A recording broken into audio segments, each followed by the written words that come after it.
Le micro et la plume, le balado, une présentation de l'Acadie Nouvelle et C'est quand héros.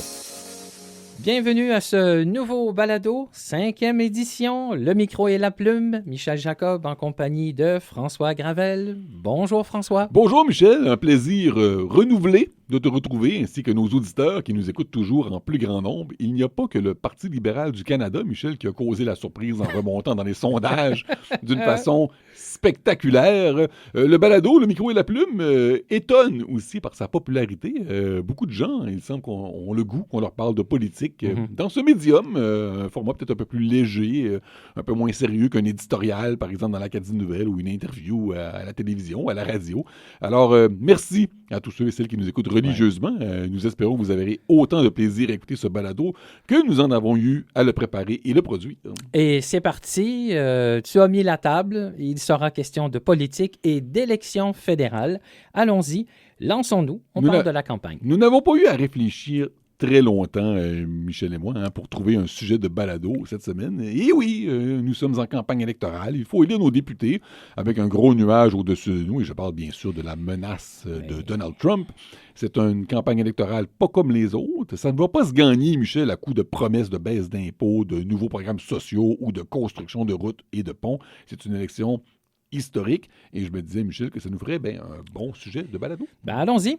Premier arrêt, Atlantique. Est-ce que les partis politiques ont avantage à accorder, pourquoi pas plus d'importance que les dernières années à la région de l'Atlantique? La réponse est oui. S'il vous plaît, oui. Michel, la région de l'Atlantique ne compte que 32 circonscriptions. C'est pas énorme. C'est plus ou moins le nombre de sièges que l'on retrouve dans la ville de Toronto. Là. Pas le grand Toronto, là, les limites municipales. Oui. Mais sauf que ces 32 sièges-là en Atlantique sont sur un plus grand territoire, dans 4 provinces, avec des enjeux qui peuvent être très différents d'une région à l'autre. C'est pourquoi les chefs hésitent d'habitude à passer trop de temps en Atlantique. Ils ne peuvent pas faire une annonce à Halifax et espérer ensuite que ça résonne jusqu'à Puckbush ou jusqu'à Scoudouc. Alors, dans le contexte d'une élection serrée, où chaque siège compte, où quelques sièges peuvent faire la différence entre la victoire et la défaite, ou entre un gouvernement majoritaire et minoritaire, les principaux partis ont quand même avantage à s'intéresser à ce qui se passe ici. D'autant plus, Michel, que le vote des électeurs n'est pas nécessairement coulé dans le béton. On se souvient tous du balayage libéral des 32 circonscriptions de l'Atlantique en 2015. Tu t'en souviens, Michel? Oui. Mais ce qu'on oublie, c'est que ça s'était fait à l'étonnement général. Les plaques tectoniques ont bougé et pas rien qu'un peu en fin de campagne cette année-là. Alors que l'automne dernier, quand Justin Trudeau et son gouvernement étaient honnis par l'électorat, on sentait poindre à l'horizon la possibilité d'une vague bleue en Atlantique qui aurait englouti, non pas les 32 circonscriptions, mais une majorité d'entre elles.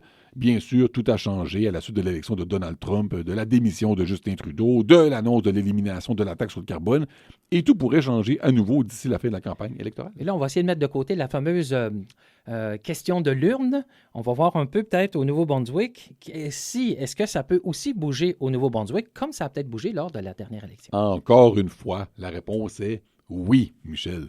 Le Nouveau-Brunswick compte 10 circonscriptions fédérales. Au moment de la dissolution de la Chambre des communes, notre province comptait 6 députés libéraux et 4 conservateurs. Et dans le lot, il y a des châteaux forts imprenables, des circonscriptions qui sont à très forte tendance libérale ou conservatrice. Mais il y a aussi des sièges qui sont en jeu et qui peuvent basculer d'un bord comme de l'autre. Et c'est ça qui rend la chose particulièrement intéressante. Au Nouveau-Brunswick aussi, l'enjeu principal, c'est Donald Trump, là, avec ses tarifs, sa guerre commerciale, ses menaces d'annexion afin de faire du Canada le 51e État. Donc, ce qui se passe sur la scène nationale va avoir un impact sur les intentions de vote ici aussi parce que, dans le fond, Michel, les électeurs de notre province se posent la même question qu'ailleurs au Canada. Là.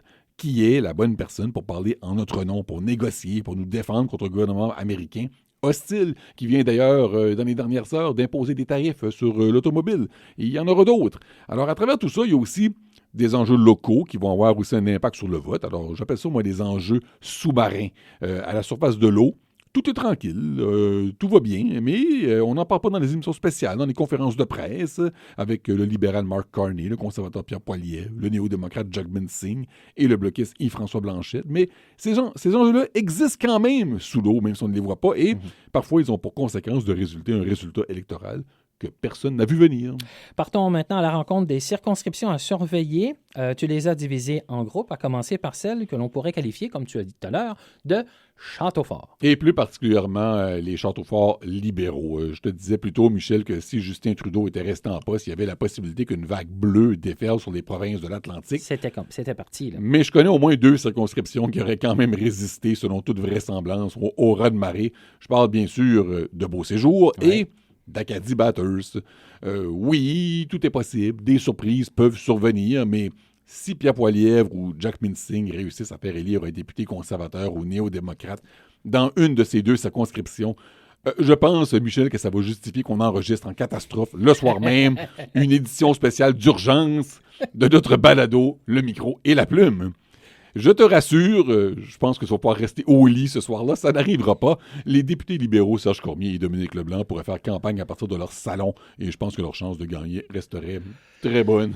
Aucun problème. L'ADN de ces circonscriptions est déjà bien ancré. Exactement. On va quand même surveiller dans les prochaines semaines Dominique Leblanc. Pas dans Beauséjour, on le sait qu'il va l'emporter, mais pour voir de quelle façon il peut aider le chef libéral Mark Carney. M. Carney est bien connu, respecté dans les cercles financiers, à Bay Street, son curriculum vitae impressionne, mais il n'est pas autant dans son élément, disons, sur le bord d'un quai à Chédiac ou à Bas-Caraquet. Il est bon pour parler d'économie, de relations commerciales avec les États-Unis, mais de travail saisonnier, d'assurance-emploi, de quotas de pêche, peut-être pas autant. Là. Et d'où l'importance pour M. Carney de montrer qu'il a une équipe forte autour de lui, de lui permettre de dire « Regardez, je suis accompagné de Dominique Leblanc aujourd'hui », alors qu'à l'inverse, on ne sait pas c'est qui le Dominique Leblanc de Pierre Poilievre en Atlantique ou même sur la scène nationale. Alors, M. Carney n'est pas aussi bon que M. Poilievre en campagne. Il doit donc mettre de l'avant ses forces et parmi celles-ci, il y a Dominique Leblanc. Et ce qui se passe en parallèle aussi, pour une rare fois dans une élection fédérale, c'est qu'il va falloir parler de politique en même temps. Il y a des choses qui se passent. Tu as parlé des tarifs au niveau de l'automobile, ce qui se passe avec nos voisins américains. Donc, il y aura la campagne électorale, mais il y aura aussi la gestion du pays par l'équipe de Mark Carney jusqu'à la fin de l'élection. Et on le voit dans les derniers jours, quand que M. Carney a mis en catastrophe son chapeau de premier ministre. Soudainement, il n'était plus un chef de parti libéral en campagne, il était le premier ministre qui doit répondre au nom du Canada aux derniers droits de douane imposés par le président Donald Trump. Retour au Nouveau-Brunswick. Maintenant, qu'en est-il des 2 autres circonscriptions à forte proportion francophone? Il s'agit de Moncton-Dieppe et Madawaska-Restigouche. 2 circonscriptions où les libéraux partent favoris, d'autant plus, Michel, que le redécoupage de la carte électorale risque de les favoriser. Moncton-Riverview-Dieppe est devenu Moncton-Dieppe. Riverview a changé de circonscription. Moncton-Dieppe compte désormais une plus grande proportion d'électeurs acadiens, ce qui a tendance, de façon générale, à favoriser le Parti libéral. La circonscription est aussi représentée par une ministre, et ça compte. Ginette Petitpas-Taylor n'est pas la voix la plus influente au cabinet, mais elle a été nommée par Justin Trudeau. Elle a été nommée ministre aussi par Mark Carney. Elle a des qualités qui sont appréciées, je dirais, autant dans Moncton-Dieppe que clairement à Ottawa, sinon elle n'aurait pas été encore une fois nommée ministre. Et dans Madawaska-Restigouche, là aussi, la carte électorale a bougé. Là aussi, ça pourrait potentiellement avantager le Parti libéral. La région entourant la ville de Grand-Sault, avec Drummond et Saint-André, était auparavant dans Tobic-Mactaquac. Et historiquement, les gens de Grand-Sault votaient souvent pour le candidat libéral, mais se retrouvaient quand même avec un député conservateur du sud de la circonscription, là, dans le coin de Woodstock. Alors, cette fois-ci, ils sont maintenant dans Madawaska-Restigouche. Et par contre, le député libéral sortant, René Arsenault, ne sera pas candidat. Alors, on verra bien si les conservateurs réussiront à profiter pleinement de cette ouverture qui s'ouvre à eux. Maintenant, la circonscription où la lutte s'annonce un peu plus serrée, on peut s'attendre à quoi, d'après toi, dans Miramichi-Grand Lake? Oui, une lutte qui s'annonce en fait potentiellement bien plus serrée que prévu. Le député sortant s'appelle Jake Stewart, mais il n'est pas candidat à sa réélection et on ne sait pas trop pourquoi, en fait. Là. Il s'est passé de drôles de choses. Yep. Son bureau de circonscription a été fermé pendant des semaines sans avertissement pour des raisons de sécurité, mais on n'a jamais su quelle était la nature de la menace, si même elle existe. La GRC n'a pas voulu commenter là-dessus. Il y a eu aussi un conflit entre M. Stewart et d'anciens employés de son bureau, y compris des attaques publiques dans les médias sociaux. On disait qu'il y avait une ambiance toxique et malsaine dans le bureau. Puis M. Stewart a ensuite causé la surprise. Il était considéré vraiment dans l'orbite de Pierre Poilievre, lui, et soudainement, il a mis fin à sa carrière politique. Les conservateurs ont un remplaçant, il s'appelle Mike Dawson, élu pour la première fois député progressiste conservateur sous Blaine Higgs. Il a quand même critiqué son ancienne formation politique en disant qu'elle était trop à droite, qu'il fallait mettre fin aux politiques de division. Alors maintenant, il tente le saut en politique fédérale et pour lui faire face, Lisa Harris, ancienne députée provinciale. Mme Harris avait été candidate au fédéral contre Jake Stewart en 2021. Elle avait perdu, mais le résultat avait quand même été très serré, si bien qu'elle tente à nouveau sa chance, cette fois dans l'équipe de Mark Carney, sans le boulet Justin Trudeau dans cette région-là. Ça pourrait être une lutte très intéressante à suivre et je serais bien incapable de te faire une prédiction aujourd'hui. Si on a vu beaucoup de changements lors de l'élection provinciale, la dernière au Nouveau-Brunswick, dans la région de Saint-Jean, à quoi on peut s'attendre avec l'élection fédérale? Oui, la circonscription de Saint-Jean, Kennebec-Cassis en particulier, va être à surveiller, et autant du côté des libéraux que des conservateurs. Chez les libéraux, le député Wayne Long est de retour. De retour, même s'il n'est jamais parti, Michel. Monsieur Long, c'est un politicien un peu spécial, un électron libre, souvent en porte-à-faux là, avec son chef Justin Trudeau. Il avait annoncé qu'il ne serait plus candidat, que c'en était terminé pour lui de la politique fédérale, mais après avoir rencontré le nouveau chef Carney, après une bonne discussion, il a annoncé qu'il avait changé d'idée, qu'il était prêt à reprendre le collier, et ce même si le redécoupage de la carte électorale pourrait le désavantager.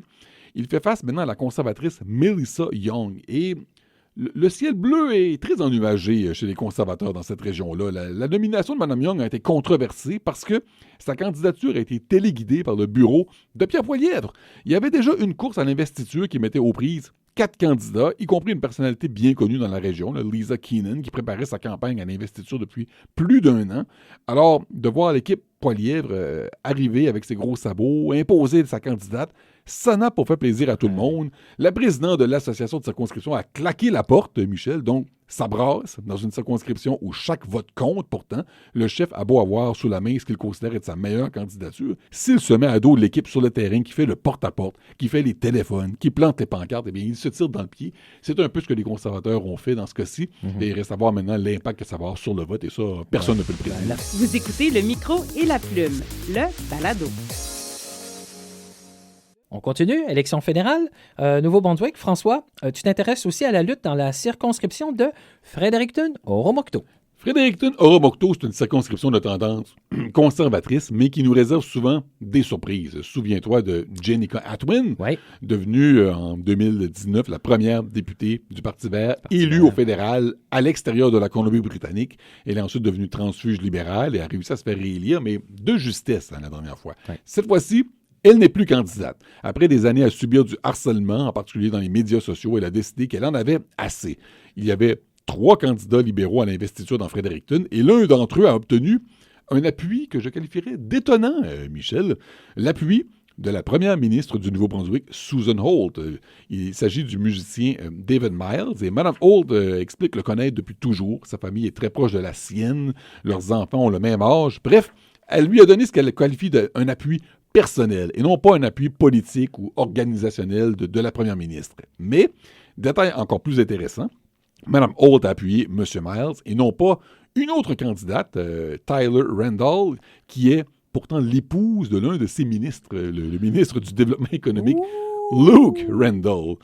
Mais Mme Holt a misé sur le bon cheval, étant donné que la campagne électorale a déjà débuté et que le temps presse, le Parti libéral a décidé de nommer M. Miles candidat plutôt que de laisser les militants choisir. Et pendant ce temps-là, les conservateurs, eux, ont déjà leur candidat depuis longtemps. Il s'appelle Brian McDonald. Il est le candidat depuis plus d'1 an déjà, et ce qui, selon moi, va lui donner l'avantage, à tout le moins sur la ligne de départ. Allons-y, d'autres luttes à surveiller, François, peut-être ailleurs, au Nouveau-Brunswick et même dans d'autres provinces en Atlantique? Les libéraux partent avec une longueur d'avance en Atlantique. À la dissolution de la Chambre, ils comptaient déjà 23 députés contre 8 pour les conservateurs. Il y a des sièges qui vont passer d'une couleur à l'autre, bien sûr, mais les libéraux sont avantagés quand même pour maintenir en partie leurs acquis, peut-être même les augmenter. L'allure de la campagne nationale va en fait dicter en partie la façon dont vont se dérouler plusieurs courses dans les différents comtés. monter. On le sait, Michel, beaucoup d'électeurs se laissent influencer par les sondages. Si on se dirige vers un gouvernement libéral fort, peut-être même majoritaire, il y a des sièges conservateurs qui vont se perdre en Atlantique. Mais si, au contraire, la campagne de Mark Carney s'effondre, à la suite, par exemple, des débats des chefs, on verra peut-être des sièges qui semblaient acquis aux libéraux se retrouver dans la mire des conservateurs. Et à travers tout ça, il y a les tiers partis qui vont essayer de se faire une petite place.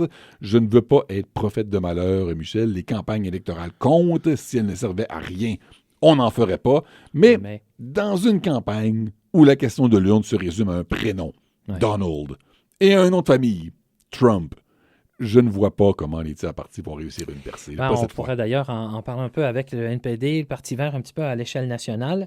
Est-ce qu'on peut s'attendre aussi, comme peut-être Mme Holt le fait avec la nomination de David Miles, à titre très personnel, mais d'ajouter un petit grain de sel dans la campagne politique? La réponse courte est non. Et la réponse un peu plus longue, c'est que tant Susan Holt que les autres premiers ministres des provinces de l'Est, d'ailleurs, ont pour la plupart peu intérêt à appuyer un chef en particulier. Susan Holt, pour commencer avec elle, au Nouveau-Brunswick, a fait de grands efforts pour se distancer des libéraux de Justin Trudeau. Là. Oui, de Justin Trudeau. Tu l'as dit, excuse-moi de te couper, mais de Justin Trudeau. Est-ce que ça sera différent avec Carney? Bien, ça m'étonnerait énormément. Mark Carney, évidemment, n'est pas le boulet qui était M. Trudeau, mais les liens entre le Parti libéral provincial et le Parti libéral fédéral, les libéraux provinciaux essayent quand même de ne pas trop insister là-dessus. On l'a vu d'ailleurs avec le dépôt du budget, un budget provincial lourdement déficitaire, qui rappelle les méga déficits sous l'ère Trudeau, justement. Alors, j'imagine mal ensuite Mme Holt faire campagne avec Mark Carney, un à côté de l'autre, qualifier Pierre Poilievre dans un rallye de Donald Trump canadien. Dans les autres provinces aussi, on a des situations particulières. À Terre-Neuve, le premier ministre libéral Andrew Furey a annoncé sa démission. Il reste en poste jusqu'à ce qu'un successeur soit élu, mais ça ne le met pas vraiment dans une position pour appuyer un parti plutôt qu'un autre au fédéral. À l'île du Prince-Édouard aussi, le premier ministre Dennis King, un conservateur, a démissionné. Il a été remplacé sur une base intérimaire. Et en Nouvelle-Écosse, là, on a un premier ministre conservateur, Tim Houston, qui est bien en poste, qui vient d'être réélu, mais lui a présenté une liste de demandes, une liste d'épiceries, si on veut, de son gouvernement pour tous les partis aspirant à gouverner le Canada. Donc, pas un appui pour un parti plutôt qu'un autre. Donc, on peut comprendre qu'en Atlantique, on ne fera peut-être pas ce que M. Doug Ford peut se permettre de faire, se faire photographier avec Mark Carney et donner légitimement l'appui et dire qu'il fait aussi partie de l'équipe Carney. Tout est possible, Michel. Aucun de ces premiers ministres-là a déclaré « je ne veux pas être vu en compagnie d'un chef ou de l'autre », mais en communion, comme l'était Blaine Higgs avec Pierre Poilievre, par exemple, au point d'assister ensemble à des soupers de financement, à assister au rallye de l'un ou de l'autre, je n'y crois pas. Si la question de l'urne, on peut voir peut-être la tendance. Tu nous as parlé des tiers partis. Peut-être si on pourrait développer un peu, est-ce qu'il va leur rester des miettes à ces partis? Il faut trouver une place au soleil aussi pour le NPD et le Parti vert. Tu me connais, Michel, je n'aime pas être prophète de malheur. Du tout. J'aime être optimiste dans la vie, mais ça regarde mal. Ça regarde très mal pour le nouveau Parti démocratique, pour le Parti vert. Ça s'annonce très difficile. Une campagne électorale comme celle que nous vivons, où la question de l'urne consiste à déterminer qui est la meilleure personne pour diriger le Canada, pour le défendre contre l'hostilité de Donald Trump, des États-Unis. Pour un tiers parti, c'est un scénario catastrophique. Là. Je vois le pauvre Jagmeet Singh, le chef du NPD, promettre de construire 100 000 nouveaux logements. Et l'électorat hausse les épaules, parce qu'on sait qu'il ne gagnera pas d'élection. On le sait qu'il ne sera pas en position de livrer quelques promesses que ce soit. Et c'est injuste. Le NPD a travaillé très fort avec le Parti libéral pour livrer la marchandise, y compris de nouveaux programmes sociaux. Mais la menace Trump a pour effet que beaucoup d'électeurs abandonnent les tiers partis au profit des conservateurs et des libéraux. Et je ne vois pas, cette tendance-là se modifier dans les prochaines semaines. Donc, ça veut dire que Maxime Bernier n'aura pas de siège au fédéral cette année. Eh bien, il a des candidats au Nouveau-Brunswick, je te le confirme. Je ne sens pas qu'ils sont favoris pour remporter quoi que ce soit. La question à l'éditorialiste. C'est le moment tant attendu, Michel. Encore une fois, j'enfonce le chapeau d'éditorialiste sur ma tête. Je ne recule devant aucun sujet et je me prononce sur un sujet d'actualité dans les balados précédents. Souvenez-vous, je m'étais prononcé sur le nom de l'Université de Moncton.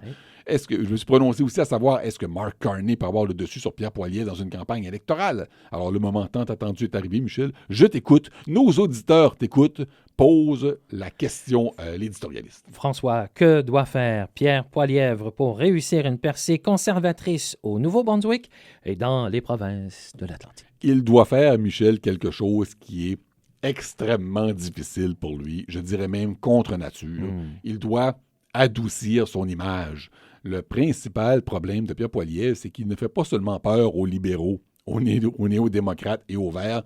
Il fait peur aussi, jusqu'à un certain point, aux progressistes conservateurs. Et les progressistes conservateurs de Terre-Neuve, de l'Île-du-Prince-Édouard, de la Nouvelle-Écosse, de la plupart des régions du Nouveau-Brunswick, ils ont peu en commun avec les conservateurs évangéliques de l'Ouest canadien, à la Danielle Smith, par exemple, en Alberta, et sur laquelle Pierre Poilievre s'appuie tellement. Alors, pendant longtemps, tout ça n'avait aucune importance. Les électeurs en avaient tellement marre de Justin Trudeau que Pierre Poilievre pouvait venir ici, organiser un rallye axe de taxe, éliminer la taxe carbone, et la salle se remplissait un claquement de doigts. Mais là, Justin Trudeau n'est plus là. La taxe carbone est sur le point de disparaître, ce qui fait que soudainement, Pierre Poilievre doit se réinventer. Et il essaie de le faire jusqu'à un certain point. Les images de lui avec sa famille que l'on voit depuis le début de la campagne, les images avec des travailleurs derrière lui, plutôt qu'être tout seul sur son lutrin avec tous les projecteurs tournés vers une seule personne, comme c'était le cas normalement. Donc, il y a un effort qui est fait, mais je pense qu'il doit aller encore plus loin dans sa transformation, en Atlantique en tout cas, parce qu'il y a trop de gens qui le trouvent trop à droite sur l'échiquier politique, comme Danielle Smith en Alberta, comme, ce que j'ose dire, comme Donald Trump. Alors, on l'a vu dans les dernières élections provinciales au Nouveau-Brunswick, le gouvernement de Blaine Higgs a été sanctionné par les électeurs, en partie parce qu'il était trop proche de la droite évangélique de l'Ouest. Je ne sais pas si Pierre Poilievre a retenu les leçons de la chute de Blaine Higgs, mais s'il ne les avait pas retenues, il pourrait vivre une grande déception, lui aussi, le 28 avril. François, merci de ta présence. Merci de nous éclairer avec tes analyses. Prochain rendez-vous dans un mois. Merci Michel, c'est toujours un grand plaisir d'être ici. Merci de m'accompagner dans ce balado du micro et de la plume. J'invite nos auditeurs à vous abonner à la page YouTube de l'Acadie Nouvelle. Vous y trouverez l'ensemble de nos balados. N'hésitez pas à écrire des commentaires sur notre page YouTube, à suggérer des idées de sujets à aborder, des questions à l'éditorialiste par exemple, ou même à nous interroger sur différents sujets d'actualité. Michel et moi pourrons y répondre dans un prochain balado. Alors, merci d'avoir été à l'écoute. À la prochaine. Et pour Radio Péninsule CKRO, c'est via le site Internet, Spotify, Balado, le micro et la plume.